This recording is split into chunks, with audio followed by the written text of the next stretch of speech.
সকাল সকাল ঘুম থেকে উঠে আজকে কত কাজ করলাম। সো হাই এভরিওয়ান, কেমন আছো সবাই? আমি কৃষ্ণা চলে এসেছি আজকেও একটা নতুন ভিডিওর সাথে। তো আমি আজকে বাবার বাড়ির ভিডিও তোমাদের সঙ্গে শেয়ার করব। প্রতিদিন তো শ্বশুর বাড়িতে কী করি সেটা শেয়ার করি।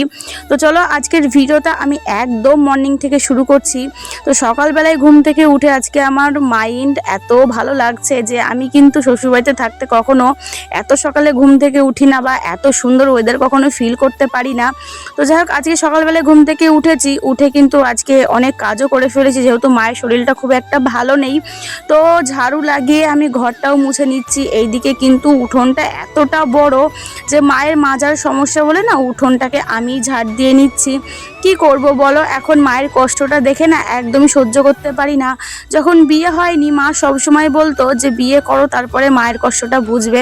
তো সত্যি এখন মায়ের কষ্টটা ফিল করি। সেই জন্য কিন্তু আমি বাবার বাড়িতে আসলে সবসময় মায়ের অনেক কাজে হেল্প করে দেওয়ার চেষ্টা করি। আর এখন না কাজ করে করে এমন একটা অভ্যাস হয়ে গেছে, একদমই বসে থাকতে ভালো লাগে না। তো এইদিকে বাবু কিন্তু সবেমাত্র ঘুম থেকে উঠলো, উঠে ওর দিদির সঙ্গে কিন্তু কুস্তি করতে শুরু করে দিয়েছে। আর আমিও না সব কাজ সেরে স্নান করে নিয়েছি, এইবার পুজো করতে যাব।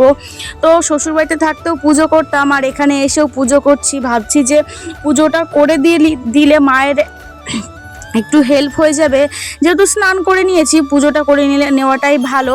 তো এইদিকে পুজো করতে বসে গেছি, আর এখনও পর্যন্ত কিন্তু বাবুকে কিছু খাওয়ানো হয়নি বা ঘরের বিছানাটাও গোছানো হয়নি। যেহেতু বাবু এখনই ঘুম থেকে উঠলো, সেই জন্য কিন্তু পুজো সেরেই আমি ওইগুলো করব।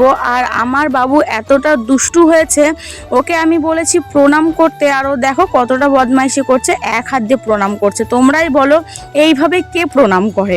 তো অনেকভাবে শেখালাম, কিন্তু কিছুতেই ও প্রণামটা ঠিকঠাকভাবে করলো না। তো যাই হোক, ঘর থেকে বেরিয়ে কিন্তু ধানের একটা গোলা আছে, সেখানে আমি ধূপ ফুল এগুলো দিতে এসেছি। আর কার কার বাড়িতে এখনও এরকম ধানের গোলা আছে অবশ্যই কিন্তু একটা কমেন্ট বক্সে জানিও। আর সচরাচর কিন্তু এগুলো এখনও আর কারোর বাড়িতে সেরকম দেখা যায় না। তো যাই হোক, পুজো সেরে আজকে সকালে ব্রেকফাস্টে ছেঁড়া পরোটা, তার সাথে তরকারি, আর ছেলের জন্য একটা ডিম সিদ্ধ ছিল।